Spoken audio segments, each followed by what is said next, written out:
You are not an ordinary person. We are the outshining of God's glory.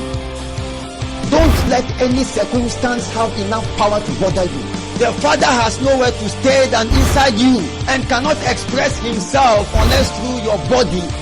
So your body becomes his body. That is why the Bible says we are the body of Christ. Shout it. Say, I'm a doer of the word. I'm a world shaker. I live by the word. I'm born by the word. We are here to produce heaven on this earth. I produce heaven on earth. Zadiva Kasi. For whatsoever is born of God overcomes the world. And this is the victory. That's why I say don't give up. Hi. Moko se kipara vuka du se tivaha. Zagu. Rebege de vezia. Vege. Yakusa tifaroski parakataya. I feel like turning water into wine. Pastor Prince, word hearing. Our Labor of Love, Part 4. Previously. It's called honoring men of God. Why am I showing you this? So that you discover that when he called you to come and do something in the house of God, you don't think it is a man that has called. You think that it is God that has called, because you see, the man of God who has called you is functioning over the church with the authority of Jesus. So Jesus is supposed to be the one standing here to preach. And he says, no, I cannot come. I'm in heaven. But I've given you my spirit. Now go and do it. And let me watch. That's what Jesus has done. So when you say, oh, this foolish man of God, I'm telling Jesus that he's foolish. To be so foolish to call somebody to come and preach to you. That is why when Cornelius wanted to be saved, God looked for Peter.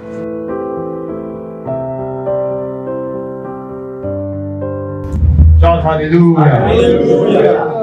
It's not powerful. So it's important. You read the book of Acts and you discover that I don't have time. Acts chapter 13. He says that some people were called, and the elders laid their hands on them. Now go to Hebrews chapter 7, verse 8. See, the elders laid their hands on them. When the elders laid their hands on them, and the elders sent the people, that's Acts chapter 13. He says that, and they, being sent by the Holy Ghost, it was the elders, the prophets and the pastors who met and prayed and laid hands on Dr. John and said, Dr. John, go to Asia. Tell him, go to Asia. Go to Asia. Then the scripture says that now, Dr. John being sent by the Holy Ghost. It was the pastor and the prophet who sent him. You understand? Yes, then the scripture says that Dr. John was sent by the Holy Spirit. It means that when the pastors laid hands, the Holy Ghost approved it and went with them. That's why I always say that when we talk about ordination, read the Bible. When Jesus was ordaining his disciples, when he called them, says he called them, selected, and said, follow me. You read the book of Acts and you discover it says they ordained them elders everywhere. In with fasting and prayers. What was necessary was the fasting and prayers, not the oil. Because the Holy Spirit sees what the leaders are doing. It says the leaders have moved, you go. It follows. Shout hallelujah. Hallelujah. Is that powerful? Yes, Pastor. Are you hearing something today? Yes, Pastor. If you are hearing, shout a big glory. Glory. So it's very important. Don't be a Christian that is, you are a true one. You don't go to church. You don't do things in the house of God. We say come for rehearsal, you don't come. The pastor in church calls you. You look at the phone, you throw it away. Say, what? I'm tired. What's all this rehearsal? Even me might think, what has it done? If you're going to do rehearsal. You are making a big mistake. You know what I'm saying? It means that you are doing what? You are stopping your reward. You are doing what? Stopping your reward. And it's not about the man of God who is calling you, or the pastor in charge, or even the deacon in charge, or the elder in charge. No. It's about you. It's an opportunity that we are giving to you. We cannot give you a work to do and you don't do it. No. Then you are also troubling us for testimony. You don't need a testimony, you need a reward. And you have to do it sincerely. Because God is going to look at it and reward you. So some of the things we pray about, see, you can ask. Pastor Obed is here, my wife is here, Pastor everybody is here. You can ask them. We hardly pray over things. We pray for the church. We don't say, God, we pray for that. Give us this, give us this. No. When we do the things we have to do diligently, He will do what? He reward us here on this earth. It is called spiritual promotion. It says promotion does not come from the north or from the south. It comes from the Lord. So God promotes you when He sees that what He gave you, you are doing something useful with it in His house. Then He promotes you. Come on, shout hallelujah. Hallelujah. What if you are doing nothing? So it's important. The way God sees things. Is my brother, come, let me use an example. The way God sees things is very important. Sometimes we don't see things like that. See, just 10. Don't worry, okay? Amen. Amen. Have you all seen him? This person standing here. I'm trying to show you something before I enter into other places. Say, enter into other places and I close. And we pray. See, this young man standing here. You can see him and think that he is nobody. Then God can see him and don't see his outside. The reason is that if Jesus, he says, for we are bought with a price. We are what? We are bought with a price. Therefore, glorify God in your body. Who is bought with a price? We. Is it inclusive? Yes. What is the price? The blood of Jesus is the price for this soul. This is not gold, diamond. This is the blood of Jesus. It means that God Himself took His only Son, you understand, and gave His Son out as the cost for the soul of this man. So you cannot buy the soul of this person with gold. You can only buy the soul with Jesus. So it says we are bought with a price. Some of you are in church that when you see people, some say it's on people, some people. It's because you don't see the way God sees. And you don't see the way God sees because you don't know scriptures. You go to church and clap and dance. Come on, shout hallelujah. Hallelujah. It says, for this, what does it say? It says, He died for all, that they which live should not henceforth. He died for which people? No, yes. White people. It says, He died for all, that they which live. So He died for Jesus. Died. If it was just this one person, Jesus would have died for him. Yes. Jesus came, listen, to die for the world, to die for sinners, and to raise Christians. You must see things from God's angle. That's what I'm teaching about the labor of love. So when you go out there, you are winning a soul. You are not looking for somebody who is in an office. We win all kinds of souls. You can see that. It's not powerful. You cannot price the soul. You know why Jesus came? I said it, I said, me. I started preaching at the age of 12, 13. Busy, I was preaching and winning souls. After a secondary school, I said, is God real? No power in church. Let's forget, God is not real. I joined gang. We did stupid things. But Jesus was looking for me. I go to prayer meetings, put my hand in my pocket like this. People are falling. I don't care. False or who falls. These things are all gimmicks. They are lying to us. The day God touched me, I did not pray for it. One day there was a crusade at Legon. Which Apostle Dan Cloud was there. I was at the back. As he was preaching and people were falling on them, all of a sudden I fell down like this. The friend behind me said, Chalamo, what has happened to you? I said, I don't know. Let's go. Let the place. Not knowing God was still looking for me. He just wanted me to be in church. That was all. He did not need me in my home. He needed me to be in church. Then one day I went for a prayer meeting. In the prayer meeting, as the man was ministering, the deacon, he was ministering, the power of God came upon me. Somebody who goes to church and does all kinds of things. The power of God came upon me like this. I stood up like you all watch. I stood up like this in the midst of the people. I started singing. I felt under the power. The power moved me from where I was to Village. I was just rolling all over. That was my deliverance to today. When I stood up from that park to today, I live for Jesus. You don't know what God did. When God called me after that incident on the field, the first prophecy I gave was around 2006, 2007. I was about 19, 20. A fresher in Legon or level 100 or 200 at that time. I gave a prophecy to a guy. It was that same friend who said, Charlie, what is happening to you? One day he came to visit me. I was in my tie and my trousers. I stopped wearing jeans and everything. I just wanted to show people that I'm born again. Again. I'm born again. Come on, shout hallelujah. Hallelujah. He came to visit me. I said, let's go for prayer meeting. He was laughing. We went to the park. Was it Sabbath field? We went there. I started praying. I said, I see your father having an accident. And this is about 2 days. And if you don't pray for him, he will die. He said, hey, Amo, kneel down. That's what they used to call me. Kneel down. I laid my hand on him. I said, I deliver your father from accident. I said, amen. 2 days time, he came to my room. He was shaking like this. I was in Sabbath hall. The cubicle with my elder brother. She was shaking like this. I said, what is this? My father just got an accident. The car tumbled and all kinds of things. But he's alive. Is it not powerful? So I always say, don't miss church. Come. It is not just a testimony. You encounter God in a church. It may not be today, it will be tomorrow. It will not be tomorrow, it will be the next day. When you have an encounter like I had, I can remove my shoes and walk. It is not something you have to now begin to convince me. Anything about God is not something you can convince me about. When I fast like a mad person. I fasted one day, my mother said that, please, you die. You die. You die. She was begging me. You die. Because I saw where I was and God picked me, like David. Come on, shout hallelujah. Hallelujah. I encountered God. When you come to church and you see souls in church, we are bringing all kinds of souls. Why did Jesus come? Just to save the lost. That's one of the reasons. You are lost and you are walking in church holding our Bible and being paid, stupid girl. You are insulting the people you must preach to.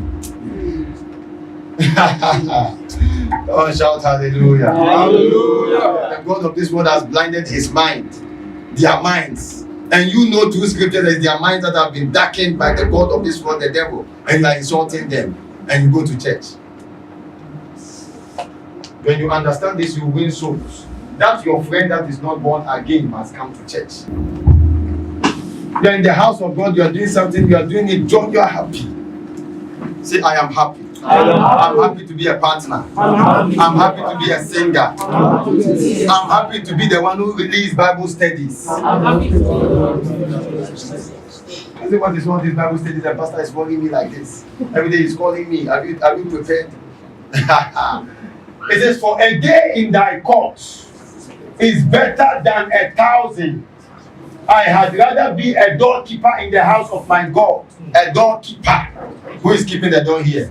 Says, I would rather be a doorkeeper than to dwell in the tents of wickedness. So if you're a doorkeeper in the house of God, it's profitable to you. A doorkeeper. That is, you are the one who just opened the door and closed it. That's all you do. You're an usher. That was David talking. Why won't Jesus come through the genealogy of David? He was a different person. Look at the way he was talking. We said, come to church early. You wait, come and be part of the Bible studies. You wait when the Bible studies is here to then you enter for worship. Bible studies. Come on, shout hallelujah. Hallelujah. Laboring in sacrifice, say it. Laboring in sacrifice. I'm switching to laboring in sacrifice. 10 minutes, I'll finish. 10 minutes. 10 minutes. Now listen, it's very important. A Christian must be very sacrificial. A Christian.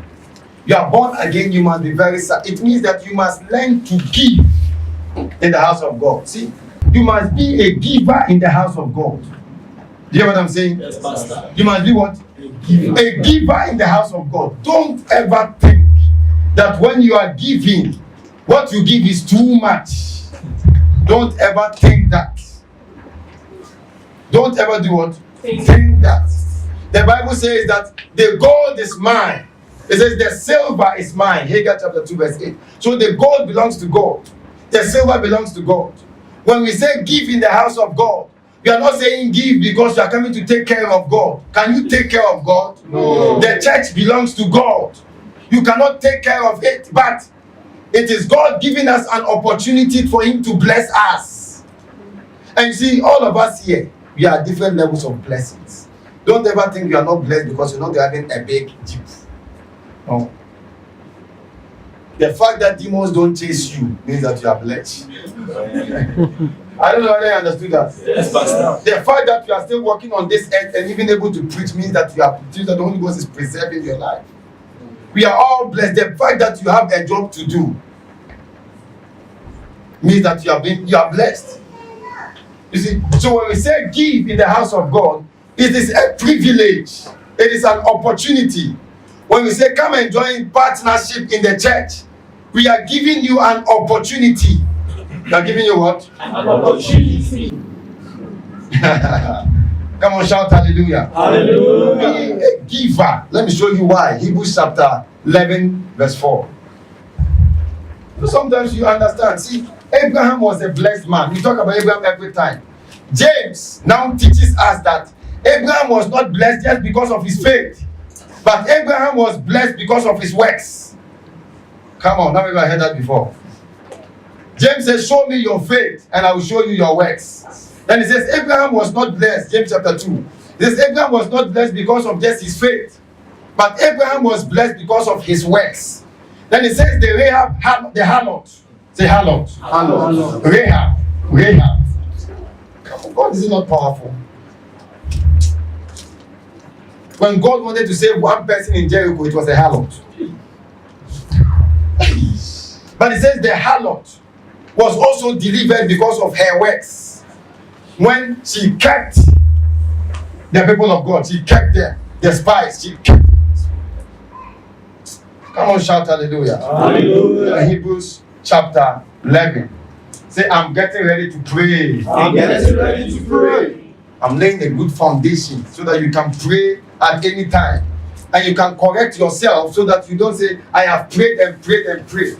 I've studied the scriptures to know that there are a lot of reasons why people don't receive.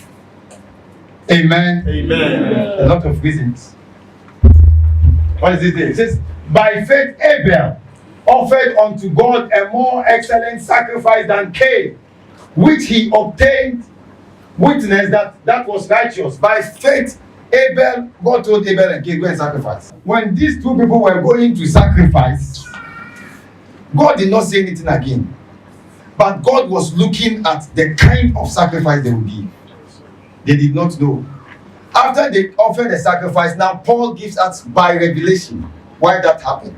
He says, by faith, Abel offered unto God a more excellent sacrifice. So it means that Abel did not give a sacrifice, he gave an excellent sacrifice. Another translation says he gave an offering that was pleasing to God. Did he say that? Yes. Then he says that he obtained witness that he was righteous. Listen on. Then God testifying of his gifts. Who was testifying? God. So you see, that's what I'm saying, that sometimes in the house of God, when we do things, we think that nobody is, or it's just about us. But this is not about us. When God told these people to go and sacrifice and they went, God was testifying of the gifts that Abel gave. God was the one testifying. It means that God looked at the sacrifice. That is an attitude of God. One of God's attitude is to look at your sacrifice. You don't know? That is why Jesus, when the people were giving offerings, he was not interested in the offering, but he was interested in the one who gives an excellent offering. Oh, shout hallelujah. Hallelujah. The only scripture that Jesus looked into the bowl, he looked into the bowl. When they were giving, he looked and saw that there was a widow who gave well. That is an attitude God has.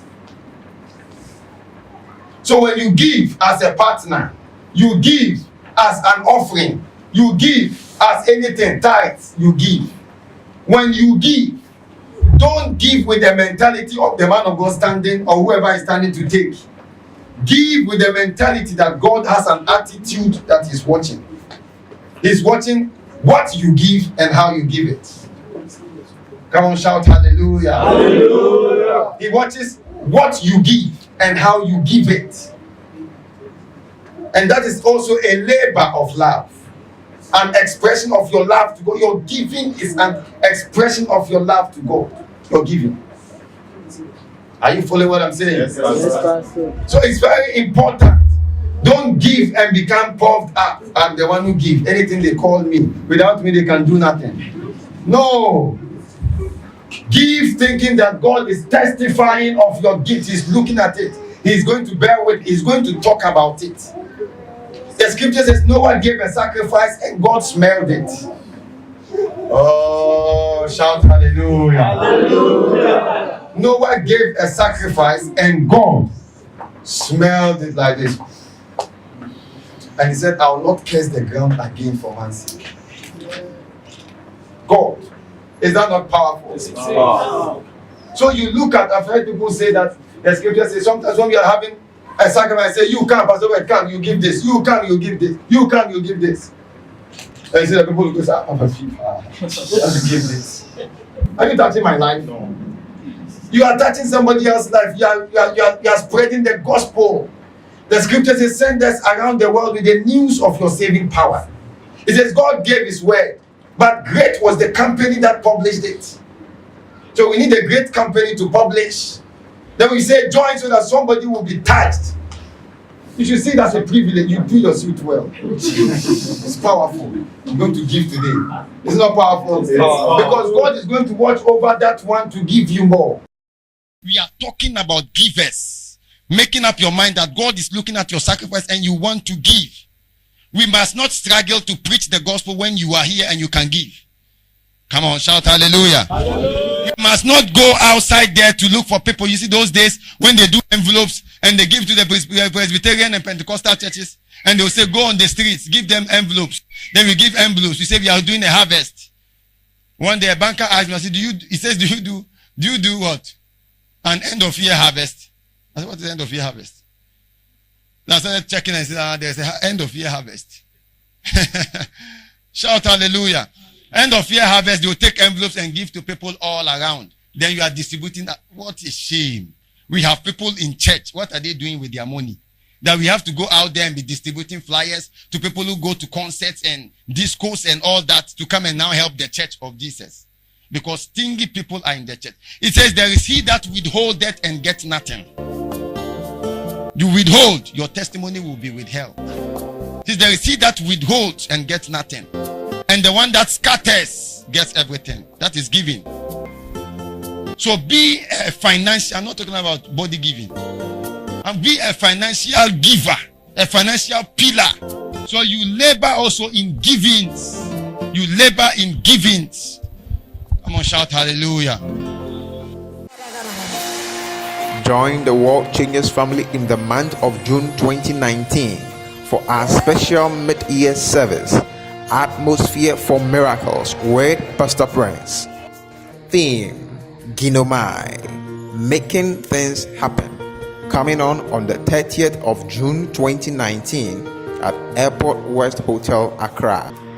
You are blessed. The glory of the latter is greater than the former. The blessing is here. It's all here.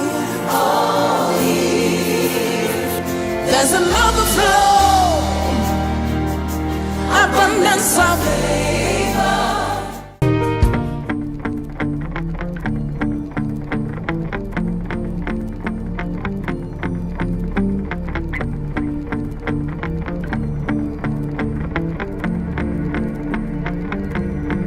Jacob Lemel was invited to church during the Super Sunday. On that day, he received a word of knowledge concerning his health and was prayed for by the man of God, Pastor Prince Ahinsa. Let's watch this testimony. The time that the man of God was praying for us, he was giving the prophecy that he called me and he told Jacob, there is something wrong. He asked me, I did not tell him that this and that, I did not even reveal to him. But he told me, you are facing a stomach challenge, and I said yes. So he prayed for me. You feel pain? Yeah, and my chest.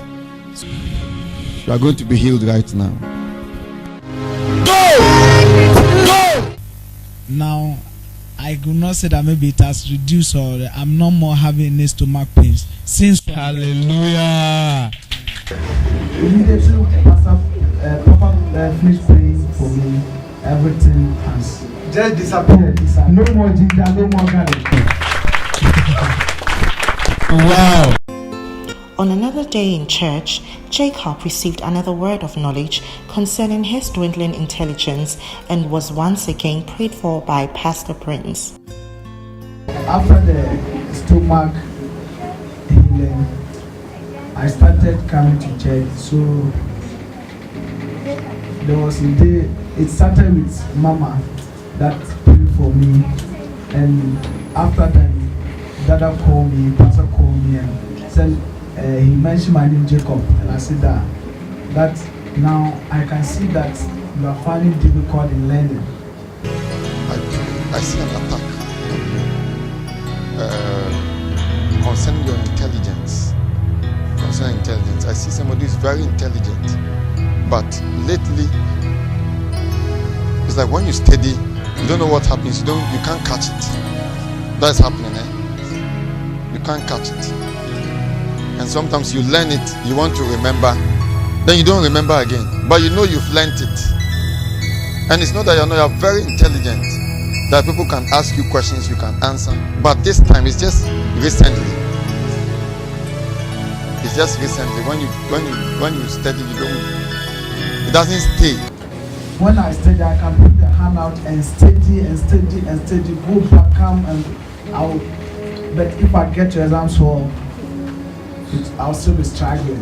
So what was your results? How were your results like during the first semester? Oh, the first semester, I really learned to extend that I was expecting myself to be in first class. But I mean, with all that, still you were struggling to make the grades. Yes. You were struggling to make the. Struggling to make it. So he prayed for me. He prayed for me. Whatever the enemy has come for, I take it back and give it to you. In the name of Jesus. In the name of Jesus, be restored in your memory. Be restored. Be restored. Be restored. Be restored. In the name of Jesus. In the name of Jesus. In the name of Jesus. Take it. Take it. Take it. In the name of Jesus. And after he prayed for you that he's restoring your brain, what happened afterwards? Oh, after then, we were about to write exams that he prayed for me, the end of the second semester. Okay. Oh, because immediately they said the results has been released, we should go and check. I was the first person to, even my colleagues were saying when they check it's not coming. I went and checked what I was just expecting. Even some soldiers were there that the way I was struggling with it. But then when I see my results, actually, I was the most excited person. Wow. So after the man of God had prayed for you, all the struggling and the failures, everything just changed. And your results have become very good. Wow, wow. And then you also mentioned that after those good results, through the results, you had an opportunity to go for an internship somewhere. Yes. Can you tell us about that and what happened? I went to Kintapon Rama to do my internship. So during the internship, they sent me to market department at the starting point. Not a 1 month time, the general manager called me that no, I have to be at risk and compliance. Wow. So I started like that. So the risk and compliance officer, after the internship, we were only 2 guys that they awarded.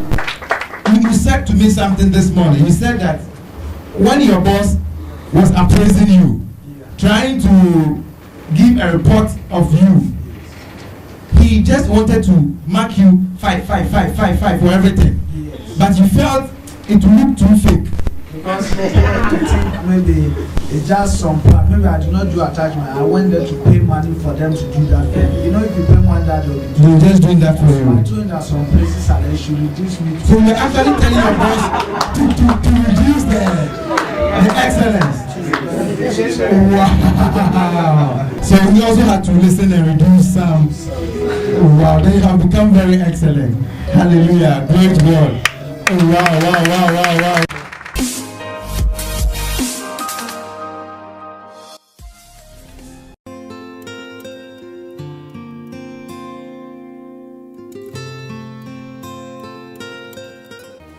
Join the World Changers family for our Sunday services every Sunday morning, 9:30 a.m.